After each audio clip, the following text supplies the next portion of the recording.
कौन है शारीरिक व्यक्ति जो ये सोचता है कि मेरे बच्चे, मेरी जॉब, मेरा बिजनेस, मैं भी बड़ा बड़ा अहदेदार बंदा, मैं थोड़ी जाके दरिया बिछाउणियां होना, मैं भूल गया मैं ही मैं, बस ठीक है, घमंड भर गया। वो शारीरिक व्यक्ति है, उसे मालूम नहीं है कि आत्मा में वचन कहता है कि तू नमर, नमर का मतलब नमर, चाहे दिल करे चाहे ना करे तो भी झुककर परमेश्वर की सेवा करनी, ये आत्मा की बात है। अब शारीरिक व्यक्ति को ये समझ नहीं आएगी। अब दाऊद को ले लो, मैं दाऊद के बारे में सोच रहा था कि दाऊद जो था वो इतना सफल क्यों था, दाऊद कोई जंग जिंदगी में क्यों नहीं हारा। दाऊद ने जब बैतशबा के साथ रिलेशन भी बना लिया परमेश्वर की अनआज्ञाकारी करके, और उसके बाद भी उसने झट से परमेश्वर से माफी मांग के कैसे परमेश्वर से अनुग्रह को पा लिया। मैं आपको बताना चाहता हूं, दाऊद जो था वो आत्मिक व्यक्ति था, वो आत्मा की बातों के ऊपर ध्यान देता था। वो जानता था कि चाहे मुझसे पाप भी हो गया है, जो परमेश्वर के दास नातान नबी ने मुझे डांट फटकार दी है, वो इसलिए डांट फटकार दी है कि परमेश्वर अब मुझे बढ़ाना चाहता है, क्योंकि मुझसे पाप हुआ। और उसने झट से जाके नातान नबी परमेश्वर के दास के शब्दों को सुनने के बाद कि परमेश्वर का विचार अब पाप करने के बाद उसके लिए क्या है, उसने अपने मन को अधीन करके नम्र होके जाके यहोवा के सामने लिटा दिया और कहा, यहोवा मैं पापी हूं, मैं अंगीकार करता हूं, मैंने बैतशबा से तेरे वचन को तोड़ के पाप किया। जबकि असल में उन दिनों में ये पाप नहीं गिना जाता। मैं आपको बताना चाहता हूं, अगर आप बाइबल को चंगी तरह पढ़ते हो, तब राजा लोग जो थे उनके पास बहुत सारी वाइफ्स होती थी, तब ऐसा चलता था। लेकिन दाऊद के लिए परमेश्वर की ये योजना नहीं थी, क्योंकि दाऊद इतना खरा था कि परमेश्वर ने उसे राजपाट, बच्चे, परिवार, एक पदवी, एक ऑनर, सब कुछ परमेश्वर ने दिया था। और परमेश्वर नहीं चाहते थे कि दाऊद किसी भी छोटी सी चीज में भी गलती करे। जब एक शरीर के व्यक्ति पाप करना शुरू करता है, जब गलती करना शुरू करता है, जब घमंड करना शुरू करता है, वो करता ही जाता है, वो रुकता नहीं है। लेकिन आत्मिक व्यक्ति जब पाप करता है, गलती करता है, घमंड करता है, गिर जाता है, वो एकदम से रुक जाता है और झुक जाता है परमेश्वर की महिमा करने के लिए, और परमेश्वर के सामने वो नम्र बन जाता है, ना कि अपने आप को दिखाता है कि मैं बड़ा हूं, परमेश्वर छोटा है। दाऊद एक आत्मिक व्यक्ति था, उसे मालूम था कि जाने अनजाने में मुझसे एक गलती हो गई है। क्या वही बैतशबा नहीं थी जिसके द्वारा परमेश्वर ने उसको वंश दिया, सुलेमान? अगर परमेश्वर इतना ज्यादा दाऊद से क्रोधित हो गया था तो वो सिर्फ उसे माफ करता, उसे आगे वंश न देता। लेकिन उसी गलती को परमेश्वर ने खुद स्वीकार करके, सुधार के दाऊद को उसी के द्वारा सुलेमान दिया, और सुलेमान ने परमेश्वर के बड़े बड़े काम किए। मैं आपको बताना चाहता हूँ सिर्फ ये कि शारीरिक व्यक्ति को अगर आप डांट दोगे, अगर आप उसे सुधारने की कोशिश करोगे, शारीरिक व्यक्ति के अंदर से शरीर वाला व्यक्ति बाहर आ जाएगा और वो कहना शुरू करेगा, वो फूलना शुरू हो जाएगा, वो घमंड करेगा, वो सुधरने की बजाय और बिगड़ जाएगा, वो पकड़ने की बजाय छोड़ के भागेगा। क्यों? क्योंकि वो शारीरिक है। मैं क्यों बोलता हूँ खाली लोगों से बात मत करो। कई बार अगर पतरस के अंदर यीशु के साथ रहते हुए शैतान आ गया, तो क्या आपकी वाइफ या आपके हस्बैंड या आपके परिवार के अंदर नहीं शैतान आएगा? आ सकता है वो किसी के भी। जब वचन टूटता है तो वो आ जाता है। और आपके घर का मेंबर जो आपको आत्मिक दिखाई देता है, वो आपको खाली कर देगा बातें करते हुए। देखिए मैं तो पहले ही कहता सी आत्मिक नहीं हैगा, मैं तो पहले ही कहता सी तू है कर दो, वो कर दो। आपने हमेशा शारीरिक लोगों की, जब शारीरिक लोग टूटते हैं, मैं आपको बताता हूं, जब उन्हें परखा जाता है, परीक्षा में डाला जाता है, उन्हें डांटा जाता है, जब उन्हें देखा जाता है, उनकी तरफ ध्यान दिया जाता है, हमेशा आप देखोगे शारीरिक लोग जो हैं वो खिल्लर जाते हैं। आत्मिक लोग खिलरेंगे कभी नहीं, वो किसी को फोन नहीं लगाएंगे, किसी को बोलेंगे नहीं, वो किसी से बात नहीं करेंगे, क्योंकि वो जानते हैं कहीं ना कहीं कुछ ना कुछ या तो परमेश्वर की इच्छा, जहाँ परमेश्वर की नहीं है, हम में गलती है। क्योंकि मैं आपको एक बात बताना चाहता हूँ, जब कभी आपके आत्मिक पिता और आपके बीच में बात होगी तो आपका आत्मिक पिता परमेश्वर की तरफ से सही ठहराया जाएगा, ये याद रखना। और जब कभी परमेश्वर और परमेश्वर के दास के बीच में बात हो तो याद रखना परमेश्वर ही सही निकलेंगे, ये नियम है परमेश्वर का। आप परमेश्वर को सही या गलत नहीं बता सकते, वो करता है, उसे मालूम है। अब हम शारीरिक हैं, हम आत्मिक हैं, ये हमें देखना है। क्यों क्यों क्यों पौलुस ऐसा कहते थे कि शारीरिक लोगों के साथ संगति मत करो।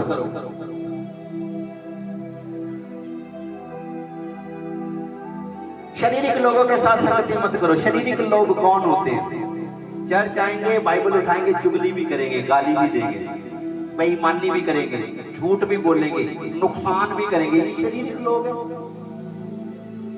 इसीलिए प्रभु ने कहा तुम मुझे पिता पिता तो कहते हो, तुम मुझे अब्बा अब्बा तो कहते हो, तुम्हारे मन से मैं कहीं दूर, तुम मुंह से मुझे परमेश्वर कहते हो, पर दिल में मैं तुम्हारा परमेश्वर हूं। दिल में तो तुम्हारे ऊपर शैतान का अधिकार है, क्योंकि बाइबल कहती है जिसके द्वारा तुम हरा दिए गए उसका तुम्हारे ऊपर अधिकार है। क्या आज आप चुगली नहीं करते? क्या आज झूठ नहीं बोलते? क्या आज बेईमानी नहीं करते? क्या आज आप झुंझला नहीं उठते? आपको थोड़ी सी सच्चाई क्या बोल दी, आप झुंझला उठे। आपका आत्मिकपन फिर कहाँ गया? अब कहाँ गए वो दूत जो आपको दिखाई देते थे? अब कहाँ गए वो दर्शन? मेरे पास आएंगे लोग, बोलो मैं दर्शन देखा, ऐसा बड़ा है जी दूध। और जब जब उन्हें थोड़ा सा झंझोला जाएगा, थोड़ा सा हिलाया जाएगा, थोड़ा सा डांट फटकार दी जाएगी, वो दर्शन कहाँ गए? अब क्या वो दूध भाग गए? क्या वो प्रेयर डेड हो गई? क्या वो परमेश्वर जीवित नहीं है जिसकी तुम बड़ी बड़ी बातें करते थे? तुम तो बड़े बड़े वायदे करते थे, मैं ये कर दूंगा, वो कर दूंगा। अब क्या हुआ? दाऊद आत्मिक व्यक्ति था। दाऊद जानता था कि चाहे मेरे परिवार में खाली लोग हैं, मैंने परमेश्वर को नहीं छोड़ना। अबशालोम खाली था। बाइबल कहती है कि अबशालोम अपने पिता के विरुद्ध में खड़ा हुआ, उसे नहीं खड़ा होना चाहिए था, क्योंकि बाइबल में पहले अबशालोम विवचन को जानता था। दाऊद का जो पुत्र था वो भी ये जानता था कि अपने भाई को प्यार करना है। बाइबल में ऐसा लिखा अपने पड़ोसी का नुकसान नहीं करना। बाइबल में ये लिखा अपने माता पिता का आदर करना। मालूम उसे भी था, और उसके बावजूद भी शारीरिक होने के कारण अबशालोम अपने पिता की गलती निकालने के लिए अपने भाइयों के साथ खड़ा हो गया। ऊंची आवाज से बोलो हालेलुया। मैं आज आपको इस पुलपट से बोलता हूं, आपके पास्टर की कोई बुराई कर रहा है, चाहे अपना घर का बनता है, उसको नकार दो उसी वक्त, बोलो शैतान मुझसे दूर हो जाओ, क्योंकि वो तुम्हारे मसीह को खा जाएगा। अबशालोम का वचन मालूम था, लेकिन अबशालोम ने वचन की नहीं मानी, उसने अपने दिल की मानी। क्यों? क्योंकि उसका दिल जो था वो शारीरिक था, आत्मिक नहीं था। वो अपने पिता के विरुद्ध में खड़ा हुआ। बाइबल कहती है दाऊद को जब मौका मिला अपने पुत्र को खत्म करने का, उसने नहीं किया, क्योंकि वो जानता था कि हमने बच्चों से प्यार करना है। बाइबल में ऐसा लिखा हुआ है। जब शाऊल जो एक आत्मिक व्यक्ति था, अपने आप को आत्मिक बोलता था, अपने आप को अनॉइंटेड बोलता था, अपने आप को परमेश्वर का चुना हुआ बोलता था, जिसने बड़े बड़े परमेश्वर के काम देखे और किए, उसने दाऊद के साथ नफरत की। जब दाऊद को पता चल गया था इस बात का कि मेरा ससुर जो मेरे पिता के समान है वो मेरे विरुद्ध है, जब उसे मारने के लिए परमेश्वर ने लोगों की नींद दे दी उनके ऊपर, और नींद के आत्मा के कारण वो इतना गहरी नींद में सो गए कि उसकी सुरक्षा करने के लिए भी वो खड़े नहीं हुए, तब भी परमेश्वर ने दाऊद के मन को चेक किया, और दाऊद ने चढ़ाई करके अपने ससुर को नहीं मारा, क्योंकि वो जानता था ये मेरे पिता के समान है। किसको मेरी बात समझ आ रही है? आज आपके पास्टर की बुराई आपका परिवार करेगा तो आप साथ में खड़े हो, अच्छा चल ले तू, वो कहता है चल मैं भी तेरे नाड़ा में ना होने का। और मैं आपको बोलता हूं इसके रिजल्ट जो होते हैं बाद में आपको मालूम पड़ते हैं। क्योंकि जब ग्रेस जाती है, जब अनुग्रह चला जाता है, वो पहले पहले मालूम नहीं पड़ता, बाद में मालूम पड़ता है। शाऊल को भी ऐसा लग रहा था कि मैं परमेश्वर का चुना हुआ, मैं दाऊद के साथ जो मर्जी करूं, दाऊद क्या मेरे सामने कुछ है, मेरे पास तो सेना है। बाइबल कहती है दाऊद के पास परमेश्वर था और वो परमेश्वर का जन था, उसे शाऊल हरा नहीं पाया, शर्मिंदा नहीं कर पाया। आप जब भागेंगे आपको भागने की आदत पड़ेगी, जब आप नम्र होंगे आप शारीरिक नहीं आत्मिक बनकर आप खड़े होंगे। और इस दुनिया में कोई भी आत्मिक नहीं था, प्रभु यीशु मसीह ने हमें चुना, हमने उसका बपतिस्मा लिया और उसके बाद हम आत्मिक लोग बने। ऊंची आवाज से बोलो हालेलुया। इसलिए आपको ध्यान रखना है कि शरीर और आत्मा में आपने पूरी तरह से जांच पड़ताल करनी है कि मैं शारीरिक हूं कि आत्मिक हूं। क्या आज आपके अंदर शिकायत है, मेरे डैडी ने, मेरे पास्टर ने, मेरी मम्मी ने, मेरे भरा ने, मेरे पति ने मेरे साथ ऐसा कर दी? अगर शिकायत है, आप आत्मिक नहीं हो। शिकायत का अधिकार है आपके ऊपर। मैं बोलता हूं आपको एक बात, जीवन में बढ़ने के लिए बड़े काम नहीं करने पड़ते, पर जीवन में बढ़ने के लिए आज्ञाकारी करनी पड़ती है। बस आत्मा जो आपको बोल रहा है उसके हिसाब से आपने चलना है। ऊंची आवाज से बोलो हालेलुया। और आत्मा अब अकेले के पास तो आएगा नहीं। ये गलत आइडिया है। लोग बोलते हैं वो आत्मा उतरिया जी मिलते, वो आत्मा जी मैंने ये कहता, वो आत्मा जी, आत्मा हर एक के पास नहीं उतरता। बाइबल में लिखा हुआ है परमेश्वर अपने जन को चुनता है और उसे अपना आत्मा देता है और बाकी उसकी सुनते हैं और सफल होते हैं। अगर आपको जीवन में आत्मा चाहिए परमेश्वर का, तो सबसे पहले परमेश्वर के दास की सुनना शुरू करो। मैं आपको एक बात बता रहा हूं, ऐसे नहीं बोलो मेरे ऊपर आत्मा है, वो पता नहीं कौन सा आत्मा है। जब आपको घुमाएगा आपको समझ नहीं आएगी, वो कंट्रोल में है क्योंकि आपके ऊपर किसी का कंट्रोल है।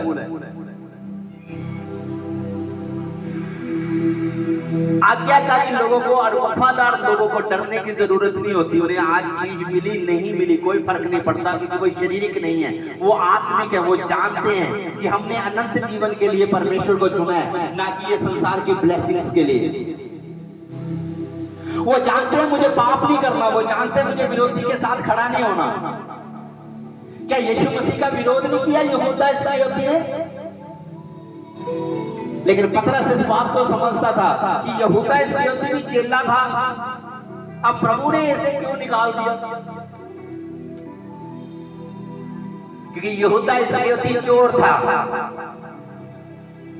उसे चोरी करने और नुकसान करने की आदत थी। इसलिए यहूदा इस्करियोती जो था अपने कामों के कारण निकला खुद शर्मिंदगी में। और बाद में आप जानते हैं बाइबल बयान करती है वचन के द्वारा कि यहूदा इस्करियोती को समझ आई 30 रुपए में मैंने अपने गुरु को बेच दिया, अपने यीशु को 30 रुपए में बेच दिया। जिस यीशु ने मुझे एक पहचान दी मैंने उसे बेच दिया। और थोड़े समय के बाद उसे ऐसा लगा कि अब मेरा जीने का कोई रास्ता नहीं रहा और उसने सलीब ले ली उल्टी और खत्म हो गया। आपको मेरी बात समझ आ रही है? आज जो आपको यहां से निकलने के लिए बोलेगा, कल वो आपके लिए मृत्यु का फंदा बन जाएगा। आपको समझ नहीं आएगी बाद में और फिर आप भागेंगे। क्यों मैं बोल रहा हूँ? शारीरिक व्यक्ति शरीर पर ध्यान देगा, आत्मिक व्यक्ति आत्मिक बातों पर ध्यान देगा। एक शारीरिक और आत्मिक व्यक्ति में ऐसे नहीं पता चलता कि उसके हाथ में बाइबल है, उसके मुंह में प्रार्थना है और वो प्रभु के बड़े बड़े वचन बोल रहे हैं और उसे रात में स्वप्न आ रहे हैं। एक आत्मिक व्यक्ति का तब पता चलता है जब उसे झंझोला और परीक्षा में डाला जाए और उसे तोड़ा जाए, उसके बाद मालूम पड़े इसके अंदर से क्या निकलता है। आपको नहीं पता चलेगा कि बोतल के अंदर पड़ा हुआ जो शरबत है उसका स्वाद क्या है। जब आप उसे तोड़ोगे उसका जो अंदर वाला शरबत है वो बहेगा और आप उसे पियोगे, आपको पता लगेगा कि वो शरबत कड़वा है कि वो शरबत है। इसी तरह आज आत्मिक और शारीरिक लोगों का मालूम नहीं पड़ता। कई बार शारीरिक लोग आपको आत्मिक दिखाई देते हैं, लेकिन दाऊद जो था वो आत्मिक था। दाऊद जानता था कि मैंने परमेश्वर की तरफ ध्यान रखना है। ये जिस बबलू भाई की आप बात सुन रहे हो जो आज ब्लेसिंग को ले रहा है, इसकी वाइफ इसे बोलती नहीं मैं चर्च जाना। और कोई टाइम था जब यही चर्च नहीं आते थे, ये बोलते थे मैं नहीं जाना था, मैं छाट के आ जाना मैं। और वो बहन मुझे बोलते थे पास्टर जी प्रेयर करो प्रेयर करो। मैं उसे बोलता था आप पत्नी के लिए जो बाइबल में वचन लिखे हुए बस उन्हें ध्यान में रखो, और जो मैं बोल रहा हूँ उन्हें ध्यान में रखो, तुम्हारा पति चर्च में होगा। और आज ये भाई लगातार जब से आया है लगातार परमेश्वर के भवन में है। इनकी पत्नी जो आत्मिक दिखाई देती थी शायद आज वो समझ नहीं पा रही इस बात को। मैं इसलिए नहीं बोल रहा कि वो चर्च में आते, ऐसा नहीं है। मैं सिर्फ उदाहरण के तौर पे बता रहा हूँ। जो आज आपको आत्मिक दिखाई देता है वो आत्मिक नहीं होता, और जो आपको आत्मिक नहीं चीजें दिखाई देती वही आत्मिक होती है, क्योंकि आप परमेश्वर के सिस्टम को समझ नहीं पाओगे। ऊंची आवाज से बोलो हालेलुया। जिसको ज्यादा ब्लेसिंग मिल रही है लोग सोचते हैं ये आत्मिक है जी, बड़ा ब्लेस हो गया जी, ये आत्मिक है। आपको मालूम नहीं उसे ब्लेसिंग किधर से मिल रही है। जब आप अंदर की चीजों को देखना शुरू करोगे, क्योंकि आत्मा की अपनी आंखें हैं। परमेश्वर ने हमें शरीर की आंखों के साथ आत्मा की आंखें दी हैं। अगर आप आत्मा की आंखों से देखोगे तो पवित्र परमेश्वर के वचन को आप पढ़ेंगे, समझेंगे, उसके ऊपर आप ध्यान देंगे। आप प्रार्थना कम और वचन ज्यादा ध्यान में रखेंगे, क्योंकि आपको मालूम है यही रास्ता, यही सच्चाई और यही जीवन है। आप जानेंगे कि दाऊद ने कोई गलती नहीं की। दाऊद अपने परिवार के पीछे नहीं पर परमेश्वर के पीछे गया। आपका फैसला बताएगा कि आप आगे कितने दूर जाएंगे। जब आप परमेश्वर के पीछे चलेंगे, या आप अपने दोस्तों के, रिश्तेदारों के, भाई बहनों के, या फिर अपने परिवार के पीछे जो प्रभु से दूर हो रहा है उसके पीछे चलेंगे। मैंने ऐसे लोग देखे हैं जिन्होंने प्रभु में अपने लोगों को बचा लिया, और मैंने ऐसे भी लोग देखे हैं जो प्रभु में आए, खुद भी डूबे और अपने परिवार को भी डुबो दिया। क्यों? क्योंकि वचन की समझ जो थी वो ली नहीं अच्छे ढंग से। अब आपको आत्मिक रहना है। अगर आप आत्मिक कहलाते हो, आत्मिक बनना है आपको। केवल प्रेयर आपको आत्मिक नहीं बनाती, वो तो करनी है।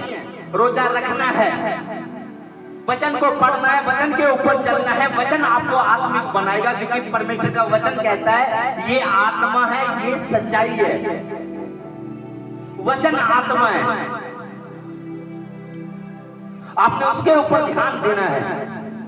यीशु ने कहा मेरी भेड़ें जो हैं वो मेरी आवाज को सुनेगी, वो पराये की आवाज नहीं सुनेगी। हो सकता है आपका रिश्तेदार पराया हो, वो बोले आज जी छाड़ दे कर लो कर लो। हो सकता है आपका दोस्त, आपका पारिवारिक मेंबर आपको बोल दे छोड़ दे। नो, आपने यीशु की आवाज, अपने चरवाहे की आवाज को सुनना है, क्योंकि भेड़ जानती है कि जब तक मैं अपने चरवाहे के संग हूं तब तक मैं सुरक्षित हूं, नहीं तो भेड़िया आएगा और वो अटैक करेगा ही करेगा। ऐसे लोग मेरे पास आए जो बोले पास्टर जी अभी चर्च आए जी, बस 500-700 रुपया कमा रहे नहीं, प्रेयर करो ज्यादा बाजे में। मैं उनको बोलता हूँ पहले 500-700 भी नहीं था, 500-700 है, उसमें वेट करो। एकदम से मैं तुम्हें बताऊंगा तुम समझोगे नहीं। जैसे जैसे इंसान परीक्षा में जाता है, जैसे जैसे वो अनुभव करता है, प्रतिदिन अपने जीवन में विश्वास के साथ, वचन के साथ जीना शुरू करता है, उसे समझ आती है परमेश्वर के सिद्धांत कि कैसे मैंने परमेश्वर के साथ जीना है। क्या आपकी मैरिज लाइफ परफेक्ट है? क्या आपकी आत्मिक जीवन परफेक्ट है? क्या आपका बोलना परफेक्ट है? क्या आपका चलना परफेक्ट है? क्या परमेश्वर के भवन में आना आपका परफेक्ट है? अगर आप परफेक्ट हो तो सबसे पहले अपने आप को अधीन कर लो, क्योंकि अधीन को वो ग्रेस देता है, अनुग्रह देता है, लेकिन जो घमंड दिखाए परमेश्वर उसे नीचा भी कर देता है।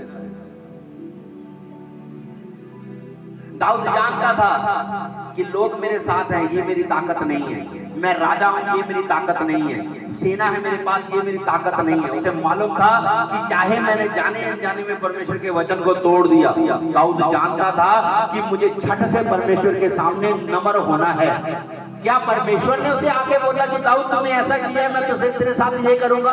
नहीं, परमेश्वर ने नहीं बोला। नतान नबी ने झिड़का उसे, नतान नबी ने उसे फटकार दी। नतान नबी ने बोला कि एक कमजोर व्यक्ति था, गरीब, उसके पास एक ही भेड़, एक ही बकरी थी और जिसे वो पालता और पोसता था, तूने उसकी छीन ली।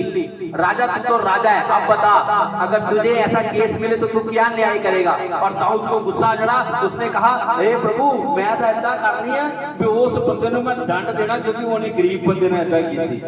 और नतान ने कहा तू ही आओ बंदा जिन्हें पाप किया।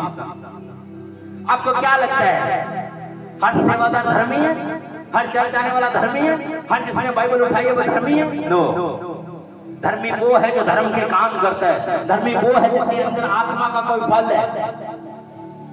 पहले पहले जब प्रभु में आए हम, ऊंची आवाज से बोलो हालेलुया। पहले पहले जब प्रभु में आए, परमेश्वर के किसी दास ने डांट देना तो गुस्सा चढ़ना है, और ये रब दे बंदे दा बोलते थे दा डांट दे। बाद में समझ आई कि बाइबल कहती है जो पिता अपने पुत्र के ऊपर छड़ी नहीं चलाता वो पिता नहीं है, शैतान है, क्योंकि वो आपकी लाइफ को खराब कर रहा है। और जब आपको सुधारना है तो आपके ऊपर छड़ी चलेगी चलेगी। अगर छड़ी सहार ली तो नेक्स्ट ब्लेसिंग आपकी है यीशु के सामर्थ्य नाम। मैं आपको बताता हूँ, एक परमेश्वर के दास मुझसे बोल रहे थे एक बार कि अगर आप परमेश्वर की निगाह में आना चाहते हो तो पहले परमेश्वर की दास की निगाह में आओ। अगर उसकी निगाह में आप नहीं हो तो आप परमेश्वर को भूल जाओ। परमेश्वर आप ही पे ध्यान नहीं लगा के बैठा। पहले उसके दास को, जिसको तुम देखते हो, जिसके तुम अधीन हो, जिसके पास उसने तुम्हें भेजा है, उसकी आवाज को तो सुनना शुरू करो। जब लोगों को छेड़ा जाता है, उन्हें टटोला जाता है, उन्हें समझाया जाता है, उन्हें करेक्ट किया जाता है, तो आप उनके दुश्मन बन जाते हो हमेशा। आप अपने बच्चे को जब वो कपड़े गंदे करके आता है थप्पड़ लगाते हो, कुछ टाइम के लिए उसका मन आपसे निराश हो जाता है। क्यों? क्योंकि आपने उसे मारा। ये चीज आज वो नहीं समझेगा, कुछ टाइम बाद समझेगा। जब बड़ा होगा उसे मालूम पड़ेगा कि शर्ट इसलिए थप्पड़ मारा मम्मी पापा ने इसलिए छड़ी मारी क्योंकि शर्ट महंगी थी और मैंने गंदी की। आपने समझना है, आपने आत्मिक बनना है। आत्मिक बनने में आप प्रभु के बेटे बेटियां कहलाएंगे, शारीरिक बनने में नहीं। केवल ले हैंड से, केवल तेल डालने से, केवल प्रार्थना करने से, इन चीजों से आप बढ़ते हो, लेकिन उतना नहीं जितना आप आज्ञाकारी से बढ़ते हो। परमेश्वर ने कहा मैंने तुम्हारे लिए एक ही चीज मांगी तुमसे, मेरी आज्ञाकारी करो, मेरी आज्ञाकारी करो, मेरी आज्ञाकारी करो।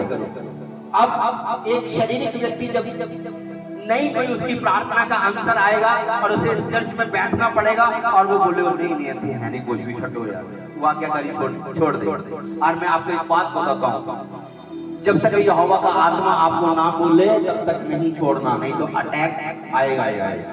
उसे आप रोक नहीं पाओगे, क्योंकि ये आत्मिक जिंदगी का रूल है। या तो आप सुरक्षा के अधीन रहो, या फिर आप अटैक को लेने के लिए तैयार रहो।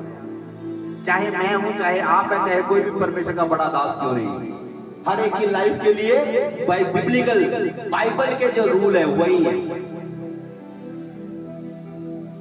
आपको पता है दाऊद ने बैतशबा के साथ कब ये गलती की? तब गलती की जब वो संसारिकता में पड़ गया था, परमेश्वर के काम को छोड़ के घर में बैठा हुआ था। बाकी सब लोग जंग में गए हुए, ये भाई साहब नहा धो के ऊपर चढ़े हुए छत के ऊपर धूप सेकने के लिए। उतरी से शैतान ने काम किया। जब दिमाग उतरी हो जाएगा, प्रभु का काम नहीं करोगे। क्यों बोलता हूं मैं, पर्चे बांट जाओ क्यों?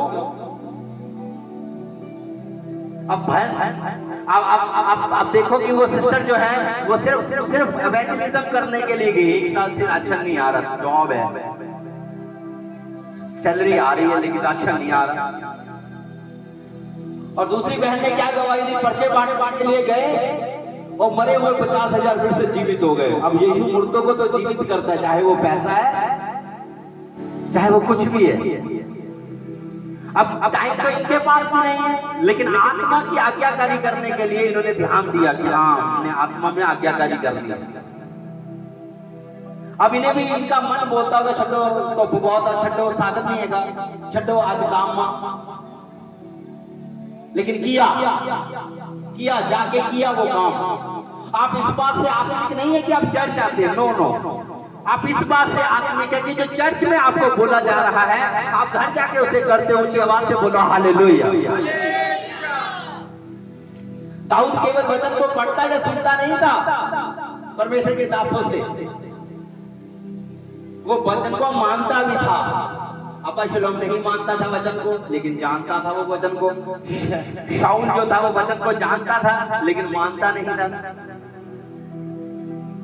क्या शाऊल को परमेश्वर ने नहीं चुना था? क्या यहूदा इस्करियोती को परमेश्वर ने नहीं चुना था? क्या 12 चेलों में यीशु को गलती हुई? क्या यीशु को ये गलती हुई थी कि 12 चेलों में उसने एक चेला ऐसा चुन लिया जो चेला गलत था, चोर था, एक चेला ऐसा था जो नुकसान करने वाला था, एक चेला ऐसा था जो चूलियां खाने वाला था, बड़ाई मारने वाला था? कोई भी बात होती थी यहूदा इस्करियोती पहले बोल देता, अच्छा ये 300 रुपये का बिकना सीगा, उन्हें पता सीगा मेरे भी पैसे निकलने इतने थोड़े जाए। वो श्रद्धा के साथ कुछ लेकर आई बेटी, ਉਹਦੇ ਪਾਪੀ ਆ 300 ਰੁਪਏ ਦਿਨਾਰ ਦੇ ਵਿੱਚ ਵਿਕ ਜਾਣਾ ਸੀਗਾ ਇਧਰ, अरे ਸਾਨੂੰ प्रभु ਦੇ ਕੰਮਾਂ ਨੂੰ ਪਰ ਲਾਣਾ ਸੀ, ਇਹ ਸੀ वो ਸੀ, उसे मालूम था 300 दिनार आता तो 50 तो मेरे ही थे, मेरा ही काम खराब कर दिया। जो चोर होगा वो बोलेगा, जो झूठा होगा वो बोलेगा,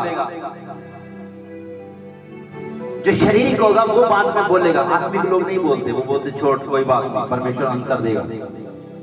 इसलिए आपने ध्यान में रखना है कि आपने आत्मिक बनना है, शारीरिक नहीं। आपने शारीरिक नहीं बनना, क्योंकि जब दाऊद ने गलती की, परमेश्वर ने नातान नबी के द्वारा उसके अंदर आके उसे क्या बोला, दाऊद मैं तुझे बहुत कुछ देने वाला था। मैं पढ़वा भी देता हूं आपको। परमेश्वर ने कहा दाऊद तू की सोचदा सी मैं तेनों राजपाट, तेरे प्यो दा, तेरे सोहरे दा सारा कुछ तेनों दे दिता, पैसा देता, इज्जत देती, सेना देती, महल देते, पावर देती, तेनों इतना कुछ दे दिया मैंने, और भी मैं बहुत कुछ देने वाला था अगर तू मेरी आज्ञाकारी करता और मेरे नियम पर चलता। तो क्या मैं तुझसे छुपा के रखता बाकी चीजों को? तूने गलती की, तूने पाप किया, अब मैं तुझसे निराश हूं, अब तेरे परिवार का हाथ तेरे विरुद्ध में उठेगा। क्या उसी दिन उठा अब्शालोम?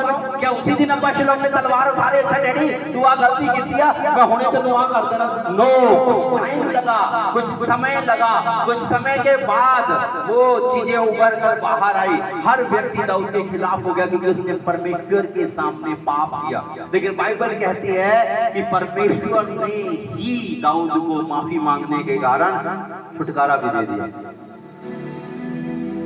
क्या इतना कम है कि आप कब्रिंग के नीचे हो? शैतान आप पर अटैक नहीं कर रहा है, आप प्रेयर कर पा रहे हो? कई लोगों को लगता है मैं अपनी ताकत में 2 घंटे प्रेयर करता था। जाओ मैं आपको बोलता हूं, अपनी ताकत अनुग्रह से बाहर होकर देखो, आपको समझ आ जाएगी। 2 घंटे वाली प्रेयर खत्म हो जाएगी आपकी। आप जोर लगाओगे नहीं होएगी आपसे, क्योंकि ये आत्मा की चीजें, ये आत्मा के हिसाब से चलती है। दाऊद इन बातों को जानता था। आपने शारीरिक नहीं, आपने आत्मिक बनना है। कुरिन्थियों की पुस्तक में लिखा जो आत्मिक लोग हैं, आत्मा के द्वारा बुलाए गए हैं, आत्मा के द्वारा चले गए चलते हैं, वही ब्लेस्ड होते हैं, क्योंकि वो आत्मिक हैं, इसलिए ब्लेस्ड होते हैं। अब आप आत्मा के रिदम में हो, आत्मा के आप माहौल में हो, काम आप शारीरिक कर रहे हो और आप ब्लेसिंग मांगो, नहीं मिलेगी। इसलिए मैं बोल रहा हूं अनॉइंटिंग के विरोध में मत बोलो, मत बोलो। पहले अपनी जांच और पड़ताल करनी है हमने कि हम शारीरिक तो नहीं है। क्या हमने सब वचनों को माना? क्या कारण था इस चीज के पीछे कि परमेश्वर ने हमें ब्लेसिंग नहीं दी? फिर परमेश्वर के ऊपर आपने दोष लगाना है, नहीं तो मत बोलो, क्योंकि समझ होती नहीं है। हम बोलते बहुत कुछ है और बाद में जो कुछ बोला होता है उसका हिसाब किताब भी देना पड़ता है। लेकिन अगर आप आत्मिक हो तो आप समझते हो बात को, चुप रहते हो, गलत या सही का फैसला परमेश्वर करता है। आपको डरने की जरूरत नहीं है कि अगर आपको विश्वास है कि मैं परमेश्वर के हाथ में हूँ, परमेश्वर मेरे साथ है, मैं सच में आत्मिक व्यक्ति हूँ, तो आपको क्या डरने की जरूरत है बीमारी से? आपको क्या डरने की जरूरत है शैतान से? आपको क्या डरने की जरूरत है अगर कोई घाटा भी पड़ गया, फिर क्या है? यीशु ने कहा तुम्हें मेरा मांस और मेरा लहू पीना पड़ेगा, तब तुम में मेरा आत्मा आएगा, मेरा जीवन आएगा। और सब चेलों ने ठोकर खाई और सब यीशु को छोड़ के भागना शुरू हुए। क्यों? क्योंकि अब यीशु ने उन्हें काम दिया था कि तुम्हें मेरा मांस और मेरा लहू खाना है, पीना है। ये काम उन्हें करना था, यानी कि अपना आप पूरा त्याग के यीशु को पूरा पहनना था अपने अंदर, पूरा अंदर अपने लेना था। अब वो शारीरिक थे। पतरस जो था वो इसलिए यीशु के पीछे था कि कल यीशु राजा बनेगा और मैं सेनापति बन जाऊंगा सबसे बड़ा। दूसरे को ये लग रहा था कि मुझे ये पदवी मिल जाएगी, तीसरे को ये लग रहा था यार जिन्ना चर आने हैं वधिया काम चली जाता, सानू तो पता सी दिलों किधर चलते हैं।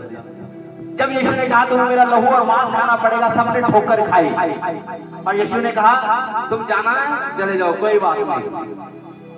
सब चले गए, पतरस रह गया। यीशु ने पूछा हाँ भाई साहब तुम आपने नहीं जाना?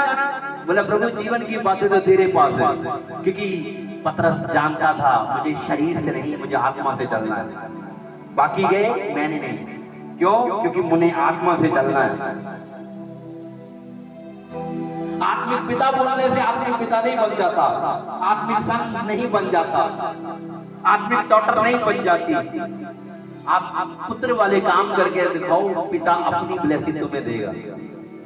याद रखना, जब हम टूटते हैं शर्मिंदगी आती है, ना तो समय वापस आता है और ना लोग उंगलियां उठाना बंद कर देते। प्रभु माफ कर देता है और फिर से आपको उठा देता है। मैंने ऐसे जीवन में अपने लोग देखे हैं जिन्होंने 25 साल की उम्र में परमेश्वर ने उन्हें मौका दिया, लेकिन उन्होंने उस मौके को तुच्छ जाना, घमंड में आ गए, लोगों की बातों में आ गए, खाली लोगों की बातों को सुना।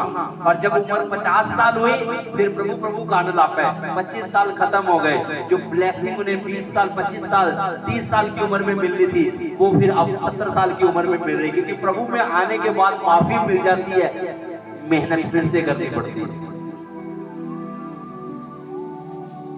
आपको मेरी बात समझ आ रही है? ऊंची आवाज से बोलो हालेलुया। अगर आप सचमुच यीशु को मानते हो, सचमुच उसे प्रभु मानते हो, तो क्यों उसके वचन को नहीं पढ़ते? क्यों उसके वचन के ऊपर नहीं चलते? क्यों अपनी प्रार्थनाएं लगे हुए? आप संसार की 100 प्रार्थनाएं कर लो, कोई आंसर नहीं आएगा। मैंने कहा 2 घंटे बाइबल पढ़ लो, कल आपका आंसर आ जाएगा, क्योंकि आत्मा की बात तो बाइबल में लिखी हुई है और आप बाइबल पढ़ते नहीं, इसलिए आपको जानकारी नहीं है कि आत्मिक लोगों के साथ कैसे रहना है, पत्नी के साथ कैसे रहना है, पति के साथ कैसे रहना है, दोस्त मित्र के साथ कैसे रहना है, कपड़े कैसे पहनने हैं, चर्च कैसे आना है, ये तो बाइबल में लिखा हुआ है। अब आपको मालूम नहीं है बाइबल के वचन के बारे में, तो परमेश्वर उतना ही आपको आशीषित करेगा जितना आपको बाइबल के वचन के बारे में मालूम होगा। उससे बाहर आप आशीषित नहीं हो सकते, क्योंकि उसके अंदर ही सब कुछ है। तो दाऊद जानता था कि मुझे एक लिमिट दी गई है आत्मा में, उससे मैंने नहीं तोड़ना, चाहे मुझे दुख उठाना पड़े। उसने दुख उठाया, कुछ टाइम वो गुफाओं में रहा, जंगलों में घूमता रहा, भूखा और प्यासा रहा, लोगों ने उस पर उंगलियां उठाई, लेकिन उसने नियम को नहीं तोड़ा, वचन को नहीं तोड़ा, आज्ञा को नहीं तोड़ा, व्यवस्था को नहीं तोड़ा। उसने हर रिश्ते का भी आदर किया। आज लोग रिश्ता तोड़ने के लिए 1 सेकंड लगाते हैं, तोड़ो ये रिश्ता, ये मेरा दोस्त है, मैं कहती छठो, ये मेरी मासी है छठो, ये मेरा पति है पत्नी छठो, ये मेरा पास्टर छठो, एकदम। और उन्हें नहीं मालूम होता कि हम आत्मिक नहीं, हम शारीरिक है, हम शरीर की दशा में आ गए। आपको आत्मा की दशा में रहना है, तो ही आपको आत्मिक आशीष परमेश्वर दे सकता है। और शरीर में और आत्मा में आपको सफल करने वाला कौन है? सिर्फ परमेश्वर, उसका वचन। आज आप एक मसीही व्यक्ति को देख सकते हो, पर उसे आप बीमार भी देख सकते हो। आप एक मसीही व्यक्ति को देख सकते हो, आप उसे गरीब भी देख सकते हो, क्योंकि वो समझता नहीं। अब देखो बहन ने क्या बोला, यहां से सबको बोला गया ये कि चर्च की जमीन है, उसके लिए हम बीज दे रहे हैं, आपने बीज देना है, और बीज के साथ जो आपकी प्रेयर है आपने वो भी देनी है, तो वो काम हो जाएगा। और बहन ने विश्वास किया, अपना बीज बीजा, उसने अपनी प्रेयर दी, उसका काम हो गया, मरा हुआ पैसा उसका जीवित हो गया। अब दूसरे खिलाड़ी क्या करेंगे जो शरीरिक है? ओ यार चलो एक ऑटो में जा रहे हैं, बातें क्या कर रहे? ओ पास्टर जी का हर हफ्ते हम बस जमीन का ही कहन लग जाए, ये तो बस हम 10वां हिस्सा ही कही जाते, हम पता नहीं घर है कि कादी जरूरत होनी। Oh my goodness. तो मरी हुई चीजें जीवित नहीं होती, उनके लिए जीवित होती हैं जो विश्वास करते हैं, उनके लिए जीवित होती हैं जो आत्मिक हैं।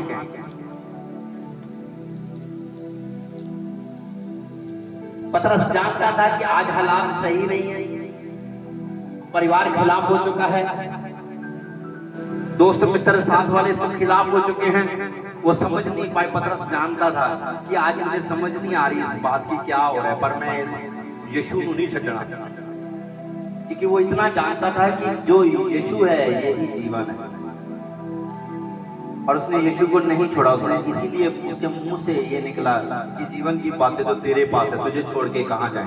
और बाइबल कहती है कि वही पतरस था जो सड़क पे चलता था गली में, और उसका जो पल्ला था उसके साथ अगर छांव भी किसी के ऊपर आ जाती थी, और वो लोग जो थे दुष्ट आत्माओं से ग्रस्त चंगे होते थे और बीमारी से छूट जाते थे, वो प्रार्थना भी नहीं करता था। पता क्यों? क्योंकि उसने जीवन की वैल्यू उस टाइम में समझी जब लोग यीशु को छोड़ के जा रहे थे। लोग यीशु को छोड़ रहे थे, चेले छोड़ रहे थे, कुछ बरकत नहीं थी उस वक्त, मन में हलचल मची हुई थी कि क्या करना है क्या नहीं करना है। और उसमें भी उसने ये फैसला किया कि मैं अधीन हो जाऊंगा और मैं यीशु को स्वीकार करूं, चाहे कुछ मिले चाहे नहीं। और बाइबल कहती है यीशु ने उससे पहले कहा था, जो कोई मेरे लिए 30 गुना 60 गुना 100 गुना करेगा वो स्वर्ग में हजारों गुना पाएगा। आज आप छोड़ना चाहते हो कि आज आप रहना चाहते हो? फैसला तो आपका है, लेकिन रिजल्ट जो है वो परमेश्वर का आएगा, जो वो चाहेगा। आप परमेश्वर के साथ हैं तो परमेश्वर आपके साथ है, आप परमेश्वर को छोड़ देंगे परमेश्वर आपको छोड़ देंगे। इस जीवन में ऐसा ही रूल है, तो आपने ध्यान से अपने जीवन में जांच परख करते हुए चलना है। आज आशीष का शोर हर जगह मचा हुआ है, मैनू मिल जावे, मैनू मिल जावे चंगाई, मैनू मिल जावे छुटकारा, मैनू मिल जावे पैसा, मैनू मिल जावे मिराकल। आज घर जाके एक बात प्रार्थना में बाइबल पढ़ते हुए अपने मन से पूछना, क्या मैं काबिल हूं कि मुझे चमत्कार मिले? क्या मैं काबिल हूं कि मुझे आशीष मिले, चंगाई मिले? आप जब तक काबिल नहीं है, आपका बच्चा जो आज 4 साल का है, आप चाहे महंगी गाड़ी उसे देना चाहते हो 1 करोड़ की, तो भी आप उसकी चाबी उसके हाथ में नहीं देंगे, क्योंकि आपका बच्चा आज समझदार था। आप देना चाहते हो लेकिन वो समझदार था। जब वो बड़ा हो जाएगा, इस योग्य हो जाएगा कि सब बातों को, सब रूल्स को वो समझता है कि सड़क के ऊपर कैसे चलना है, आप महंगी गाड़ी की चाबी भी उसे दे देंगे। आप जो चाहते हैं परमेश्वर आपको वो भी दे देगा। पहले आपको परमेश्वर के पवित्र वचन को समझना पड़ेगा, और वो वचन जो है आपको प्रैक्टिकली प्रतिदिन परमेश्वर के वचन में रहकर आत्मिक जिंदगी के साथ चलते चलते मिलता है, ना कि शारीरिक जिंदगी के साथ। इसलिए कभी भी अपने आत्मिक पिता से बात करो तो इस हिसाब से करो, आपको कि सुनना है मुझे उससे भी वो क्या कह रहा है, इस हिसाब से ना करो कि मैंने बताना है, मुझे तो मालूम है। अब मैं परमेश्वर के सामने जाके बोलूं, परमेश्वर ऐसा काम कर दो, ऐसा कर दो, उसे पहले मालूम है। बाइबल में लिखा वो सर्वशक्तिमान परमेश्वर पहले से सब कुछ जानता है, वो सर्वज्ञानी परमेश्वर है। हम मैं जाके उसके सामने बैठ के उसे बोलूं, परमेश्वर मैनू आ चाहिए, वो कोई जवाब नहीं देगा। लेकिन वो जवाब कब देगा? जब मैं उसके सामने जाऊंगा और बोलूंगा, परमेश्वर मैं पापी हूं, कुछ गलतियां हो रही हैं मैं तो, कि ये चीज मैनू मिल नहीं रही, आप मुझे दे दो। परमेश्वर उसी रात मुझे दिखाएगा, उसी वक्त मुझसे बात करेगा। क्यों? क्योंकि मैंने मान लिया कि वो सर्वज्ञानी है, मैंने मान लिया कि वो सब कुछ जानता है। मैंने अपने शब्द नहीं उसके सामने रखे कि मैं बहुत बढ़िया बोलने वाला, नो नो नो नो, मैंने उसके सामने नम्रता दिखाई है कि हाँ प्रभु तू ही महान है। और परमेश्वर बोलता चल अगले लेवल पे, अब मैं तुझे लेकर चलता हूँ। जो दुख सहार नहीं सकता उसे सुख का मजा भी नहीं आएगा, जो डांट सह नहीं सकता उसे प्यार की भी समझ नहीं आएगी, जो चर्च आने के लिए दुख नहीं उठा सकता, यहोवा उसके परिवार को भी बचा नहीं सकता। ऐसे बातों में मैं आपको लुभाना नहीं चाहता, क्योंकि यहाँ लुभावनी बातें नहीं हम करते। रिजल्ट मैटर करता है आपकी लाइफ का। अगर आप यहाँ पे आते हो तो मेरा सबसे पहला काम यह है कि आपकी जिंदगी में परमेश्वर का रिजल्ट होना चाहिए, दिखाई देना चाहिए आपकी जिंदगी में। अगर शारीरिक ब्लेसिंग नहीं है, कम से कम आत्मिक तो आपके पास मुझे दिखाई देनी चाहिए। अगर मैं आप लोगों को पूछता हूं, हाँ आप क्या करते हो, वर्शिप करते हो चर्च में? अच्छा, कितने घंटे प्रार्थना करते हो? आधा घंटा। आपसे तो अच्छा शैतान है जो वर्शिप करता था इतनी परमेश्वर की, वो सब बातें जानता है। और आप आधा घंटा प्रेयर करके बोलते हो कि मैं वर्शिपर हूँ जी, बड़ा तगड़ा वर्शिपर हूँ। मैं पूछता हाँ जी की कर दे चर्च, हाँ जी मैं सिरे आना जी, मैं हाल लगाना जी। मैं बोलता रोजा रखा नहीं जी। हम कोई भी आत्मिक नहीं थे, यीशु ने हमें चुना, हमने विश्वास किया, बाइबल ली, उसमें पढ़ा कि बपतिस्मा लेना है, बपतिस्मा लिया, और उसके बाद हमें आत्मा मिला परमेश्वर का, और हम शारीरिक से आत्मिक बन गए। और फिर से शारीरिक क्यों बन रहे हैं? God bless you. अगर आप मेरी बात को समझे हैं तो परमेश्वर आपको बहुत ब्लेसिंग दे। आज का जो वचन है वो आपने पढ़ना है, 1 सेकंड में आप पढ़ लेंगे उसे। दूसरा शमूएल उसका 12 नंबर चैप्टर, उसकी 7 नंबर आयत से लेकर 15 नंबर आयत तक हम पढ़ेंगे। एक वचन पढ़ेंगे और उसे आप सुनेंगे, और घर जाके भी आप कॉपी में नोट करें इस वचन को, बार बार आज के वचन के साथ आप पढ़ेंगे और सुनेंगे। हाँ जी, बार बार इसे अपने दिमाग में आप सुनेंगे, घुमाएंगे इस वचन को। हाँ जी, दूसरा शमूएल उसका 12 नंबर चैप्टर की 7 नंबर आयत से 15 नंबर आयत तक हम पढ़ेंगे। हाँ जी, एक ही वचन है जिसके ऊपर मैंने आज आपको व्याख्या करके बताया सब बातों को। हाँ जी। तब नातान ने दाऊद से कहा, हाँ, तब नातान जो था वो परमेश्वर का दास था, परमेश्वर का याजक था, नबी था, जैसे आज के दिन में पास्टर हैं। तो उसने दाऊद को कुछ कहा। हाँ जी, तू ही वे मनुष्य है, हाँ, इज़राइल का परमेश्वर यहोवा यूं कहता है, मैंने तेरा अभिषेक करके हाँ, तुझे इज़राइल का राजा ठहराया, और मैंने तुझे शाऊल के हाथ से बचाया। फिर मैंने तेरे स्वामी का भवन तुझे दिया, और तेरे स्वामी की पत्नियां तेरे भोग के लिए दी, और मैंने इज़राइल और यहूदा का घराना तुझे दिया था। और यदि ये थोड़ा था हाँ, तो मैं तुझे और भी बहुत कुछ देने वाला था। हाँ, यदि ये थोड़ा था मैं तुझे और भी देने वाला था, क्योंकि मैं तेरा परमेश्वर हूँ। हाँ, तूने यहोवा की आज्ञा तुच्छ जानकर, हाँ, तूने मेरे वचन को, मेरी आज्ञा को, मेरी व्यवस्था को, जो मैंने बोला उसे तुच्छ जानकर क्यों वे काम किया हाँ, जो उसकी दृष्टि में बुरा है। हाँ, क्यों ये काम किया जो मेरी दृष्टि में बुरा है? जो परमेश्वर ने करने से तुझे मना किया था, तूने वो क्यों किया? तुझे मैंने इतना कुछ तो दिया, और भी देने वाला था। हाँ, हित्ती उरिया को तूने तलवार से घात किया, हाँ, और उसकी पत्नी को अपनी कर लिया है, हाँ, और उरिया को अम्मोनियों की तलवार से मरवा डाला है। हाँ, इसलिए अब तलवार तेरे घर से कभी दूर न होगी, हाँ, क्योंकि तूने मुझे तुच्छ जानकर हाँ, हित्ती उरिया की पत्नी को अपनी पत्नी कर लिया है। हाँ। यहोवा यूं